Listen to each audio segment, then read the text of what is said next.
todos, soy Iris, bienvenidos a mi canal. El día de hoy les traigo el wrap up de marzo.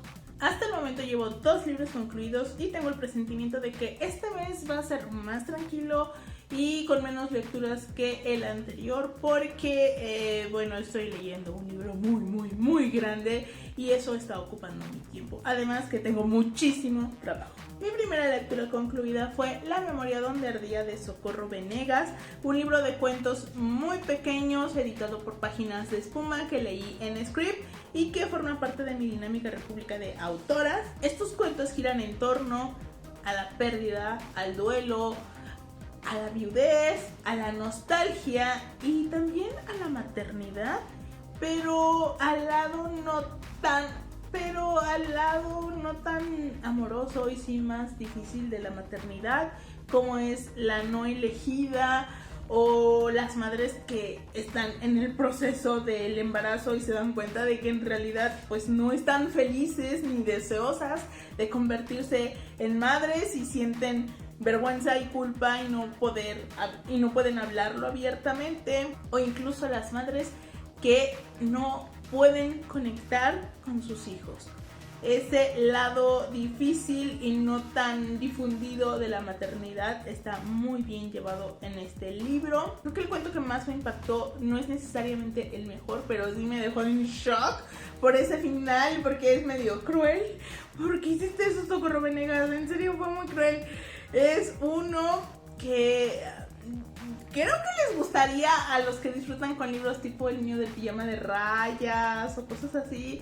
Es decir, que a partir de la inocencia de los niños nos cuenta una historia muy dura y hasta cruel, porque es de 2 niños en el pabellón de cáncer infantil y de cómo se relacionan y pues hablan de sus padecimientos con candidez, con inocencia, pero tú como adulto le das la otra lectura a lo que están contando y te apachurra el corazón, y ese final de ese cuento es muy desolador. Pero también me gustó mucho otro cuento en donde una familia de abuela, madre e hija se van de paseo porque la abuela está pues muy grave y la partida se acerca. Entonces ese cuento sí me tocó el corazón, me pareció muy hermoso, pero pues porque muy bonito, pero sí muy llegador. Y la segunda lectura que terminé es Winter de Marisa Meyer, que es el final de la serie de las Crónicas Lunares.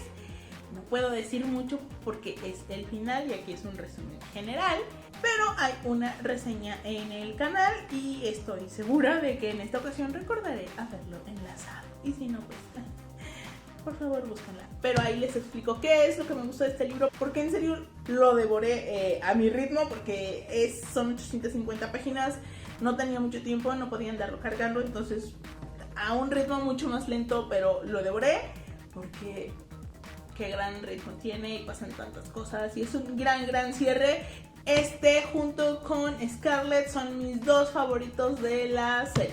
Ya terminé otros 3 libros y voy a hablarles rápidamente. Primero, Perras de Reserva de Dalia de la Cerda, y ya hay una reseña en el canal de este y de La memoria donde ardía.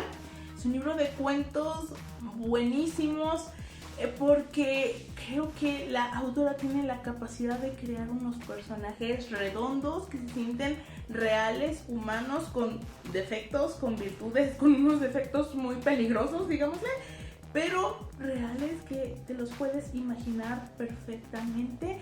El primer cuento no me terminó de convencer, no es que sea malo para nada, pero lo que termino sintiendo es que más que una historia es una lista de instrucciones, y aunque yo estoy de acuerdo con el tema, no sentí que hubiera mucha historia. Eso es lo que me pasa, pero aún así es un buen cuento que combina perfecto con toda la idea de esta antología, cuyos cuentos, 9, están protagonizados por mujeres de distintos estratos sociales, de distintas características, que terminan enfrentándose a la desigualdad, a la violencia y a otras situaciones. También terminé Seda Araña de Antolina Ortiz. Es una novela corta que ganó el premio del primer concurso de novela corta de escritoras mexicanas y está ambientada en Holanda durante la Segunda Guerra Mundial, cuando Elsa, una chica que vive feliz con sus abuelos, que tiene un gran talento y una gran habilidad para tejer, su abuelo termina haciendo un trato con los nazis y ella es llevada a un faro donde teje paracaídas con la seda que extrae de las arañas del género Nefilia. Está escrito con un lenguaje poético bello, pero como todo está escrito de esa manera, en algún momento, o al menos en un par de momentos, sí sentí que más que bello era un tanto cursi, pero bueno, me gustó porque le da un pequeño giro al tan tratado tema en la novela histórica de la Segunda Guerra Mundial, a la hora de mostrárnoslo desde Holanda, con una protagonista que directamente no ve los sucesos o el impacto de la guerra, pero lo sabe y lo vive a la distancia. Y también acabo de terminar El Priorato del Naranjo de Samantha Shannon. No les puedo decir mucho porque todavía tengo que ordenar mis ideas, de hecho lo terminé ayer. Tengo como que procesar algunas cosas para poder sentarme a hacer el guión de la reseña. Pero mientras les puedo decir, bueno, primero que nada que es un libro de 1165 páginas en script. Pensé que me iba a llevar más tiempo terminarlo, incluso creí que lo iba a acabar como hasta mediados de abril, porque es un libro con el que me costó mucho trabajo engancharme, empieza muy lento, me perdía muchísimo, es fantasía épica y no estoy acostumbrada a ese tipo de libros, entonces yo estaba perdidísima en muchas partes. Y es un libro que estoy leyendo con Sophie y con Velo, entonces teníamos como planeado leer 2 capítulos diarios y hay a veces que ni siquiera los leía porque no me estaba atrapando la historia, y cuando llegué como alrededor de la mitad me súper enganché y me fui así, por eso lo terminé, porque no podía soltarlo. Déjenme procesarlo todo para poder hacer la reseña, que a estas alturas, cuando está saliendo el wrap up, yo estoy segura de que ya debo haberla publicado y se las voy a dejar enlazada. Pero sí, un inicio bien lento, tardó mucho en engancharme, tenía unos muy buenos momentos y luego otra vez bajaba el ritmo y decía, por Dios, y había una trama porque son 4 historias que en algún momento se van a entrelazar, pero una especialmente no le encontraba la forma en la que se iba a cruzar con las otras hasta que eso ocurre, y como que 2 de esas historias no me enganchaban, no le veía mucho sentido hasta que como que todo empieza a tomar forma y me seguí. Y terminé con el audiolibro de La Buena Hija de Corinne Slaughter. Es un libro, está entretenido. Sigo pensando que de lo que he leído de Corinne, Flores Cortadas es lo mejor. Intuición me gustó mucho, claro que sí, pero Flores Cortadas es su pico. Este es un libro entretenido y no más. De hecho, hay partes en las que me aburrí mucho porque tiene, no sé, como 5 minutos de un capítulo en el que Sam se pone a divagar sobre un elemento químico del vino y cómo tal vez a su marido le dio cáncer de garganta por culpa del vino, y era como de, ¿y esto qué demonios tiene que ver con la historia? Una parte muy aburrida, y si lo hubiera tenido en formato físico lo habría leído en diagonal, pero como era en un audiolibro no quería avanzarle y perderme como algún detalle importante, y así tiene partes en las que era de, ¿por qué me cuentas esto? No siento que le esté aportando algo a la historia ni que tenga relación. Y bueno, también una advertencia: Corinne Slaughter puede ser muy gráfica en la descripción de los asesinatos, este es el caso. Tiene momentos de mucha tensión, sabe manejar muy bien la narración y el ritmo de esas escenas de muerte, y cómo te tiene así, pero también es un libro que no fue lo que esperaba, porque cuando leí la reseña me imaginé una cosa y terminó siendo otra. No diré que está mal la sinopsis, porque a lo mejor pues si le doy una lectura diferente, sí dice eso, pero definitivamente esperaba otra cosa. El libro es sobre que más de 30 años antes las hermanas Sam y Charlie pues ven cómo su madre es asesinada y ellas son llevadas al bosque. Los hombres que provocan esto es porque es su padre, que es un abogado de dudosos escrúpulos, pues uno de ellos le debe dinero a este hombre. No es un spoiler porque lo dicen casi desde el principio, casi desde que estos hombres aparecen te dicen por qué. Se salvan, pasan los años, una de ellas, Samantha, ha vivido alejada de la familia, mientras que Charlotte ha sido la buena hija con su padre. Y un día Charlie va a la escuela media, que sería como la secundaria, y es testigo de un tiroteo escolar, y eso empieza como a mover ciertas cosas y viene como un reencuentro familiar y tiene que ver cómo el pasado, el ataque de su madre y cómo ese asesinato impactó en sus vidas. Pero yo no soporté al padre, a Rusty, me parece un tipejo, un asco de ser humano, y cuando las hijas casi lo santifican, miren, a mí me daba el horror, porque llega un momento en el que dicen, es que él sufrió mucho. Era un tipejo asqueroso al que no le importaba defender y liberar a un violador, al que no le importaba librar de su castigo a un tipo que se exhibía delante de niñas. Y no ni siquiera lo hacía porque fueran inocentes, y lo hacía como por estas personas merecen ser defendidas. ¿Y dónde está el derecho de la justicia de la víctima en ese caso? Entonces, para mí todo lo que le pasa a Rusty está más que merecido, y si hubiera muerto en medio de tortura me hubiera sentido muy satisfecha porque odié a ese personaje asqueroso. Pueden considerarlo como un personaje gris, pero a mí, que defienda y que haya permitido que una violación quedara sin castigo, asqueroso. Por eso lo aborrecí. Y el libro como tal pues está entretenido, pero no me parece maravilloso, y sí muy lento en algunas partes. No entendía dónde iba porque esperaba una cosa totalmente diferente de la sinopsis, pero bueno, podríamos decir que llega a ese punto, solo que de una manera totalmente diferente, porque yo ni siquiera, que llegó un momento en el que decía, ¿y en qué momento esto se conecta con la sinopsis? Y pues casi hasta el final. También me releí los tomos 1 y 2 de Kimetsu no Yaiba, y estoy pensando releerme al menos los últimos 50 capítulos porque va a salir el final, que debe ser, estoy casi segura que debe ser en el capítulo 200, y quiero llegar como enrachada o algo así. Entonces en mis planes está releerme los últimos 50 capítulos. Espero tener tiempo. Ahora les voy a hablar de mi última lectura del mes. Aunque marzo todavía no termina como tal, estoy segura que no voy a concluir ninguna otra lectura entre mañana y pasado, porque esta cuarentena ha aniquilado mi ritmo de lectura. Estoy en mood Cenicienta, nunca falta el trabajo en esta casa, entonces estoy leyendo muy poco y creo que así seguiré durante el resto de esta cuarentena, confinamiento, semanas en casa. Y el último libro de marzo fue Teso Somok, el tirano olvidado, de Sofía Guadarrama Collado. Miren, ya saben que a mí me encanta la historia, y en cuanto a la historia de mi país, me interesa muchísimo el México prehispánico, y este no iba a ser la excepción.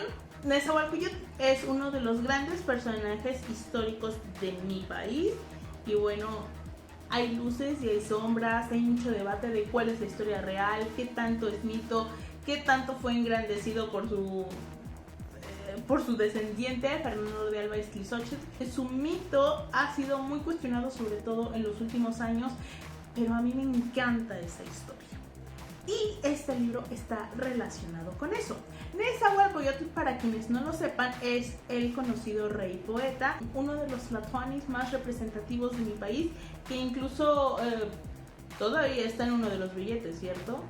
Y bueno, es famosísimo su amo el canto del cenzontle, pájaro de 400 voces, amo el color del jade y el embriagante perfume de las flores, pero amo más a mi hermano el hombre. Bueno, pues él era hijo del tlatoani Iztlizochitl, que gobernaba el reino de Texcoco, porque según esto, el libro recurre a la pronunciación maya original y es Texcoco en lugar de Texcoco, y su padre tenía serios conflictos con Teso Somok, el Tlatoani de Azcapotzalco, un conflicto que lleva a una guerra y a que Ixtlilxóchitl sea asesinado por los hombres de Tezosomoc, mientras Nezahualcóyotl lo ve desde la copa de un árbol. De hecho, si mal no recuerdo, es que aquí en el libro no lo menciona eso, él tenía otro nombre y tras el asesinato de su padre y de contemplarlo desde el árbol, toma el nombre de Nezahualcóyotl, que es Coyote Hambriento, por esos días y los años posteriores que pasa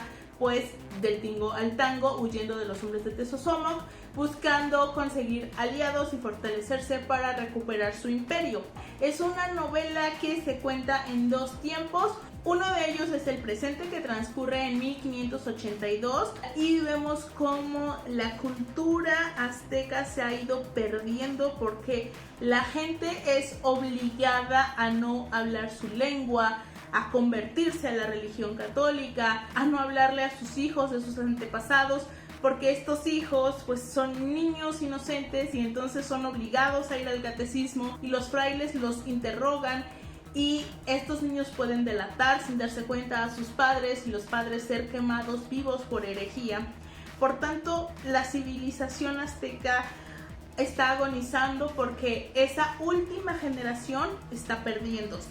Huanitzin era un tlacuilo, uno de estos hombres sabios que quedaban del imperio, y es buscado y capturado junto con su nieto por los hombres de Torquemada y es llevado ante este inquisidor para que lea unos códices y empieza a contarles la historia pues de este imperio. Es una manera de Huanitzin que le habla a Torquemada, pero a través de su nieto, que sí habla español, y él es el que funge de traductor, de contarle toda la historia del imperio para que su nieto sea quien mantenga viva la memoria. Entonces ahí el narrador es este nieto y empieza a contar pues el pasado. Él nos habla de una visión un tanto más magnánima de Tezosomoc y dice sí, lo odiaban por esto, pero Tezosomoc era bueno y la fama, y nos habla mucho sobre esto muy común del manejo de la historia y de la crónica de los pueblos prehispánicos, en el engrandecer las victorias y minimizar las derrotas. Si vencieron a un ejército de 1000 personas, registraban 10,000. Es como esta idea de todo suceso tiene tres versiones, la de un bando, la del otro y la verdad. Con él tenemos una versión un tanto generosa con la figura de Tezosomoc, y como contraparte Nezahualcóyotl habla con su mentor, quien le cuenta pues la otra versión de los hechos. Este libro es uno de esos casos en los que me gusta más la historia que cómo está contada, porque el estilo de Sofía Guadarrama es sencillo, quizás simple, y eso hace que algunas escenas podrían haber sido mucho más impactantes de lo que terminan siendo. Se nota que hay escenas en las que trabajó con especial cuidado porque quería desarrollarlas de cierta manera, pero el resto se siente como muy sencillo y que no termina de explotar. Pero lo que está contando a mí me interesa muchísimo porque es algo que disfruto y espero empezar ya mañana, pero no lo voy a terminar en este mes, el de Nezahualcóyotl, porque aquí también pues ya nos empieza a contar un poco dos versiones de Nezahualcóyotl, uno que le engrandece, que lo defiende un poco, contada por su mentor, y otro que le avienta sombras y que lo muestran como un hombre también totalitario y soberbio. Eso fue todo por este video. Espero que mi resumen de lecturas de marzo les haya gustado y nos vemos en el siguiente mes, si es que sobrevivimos a esta contingencia. Adiós.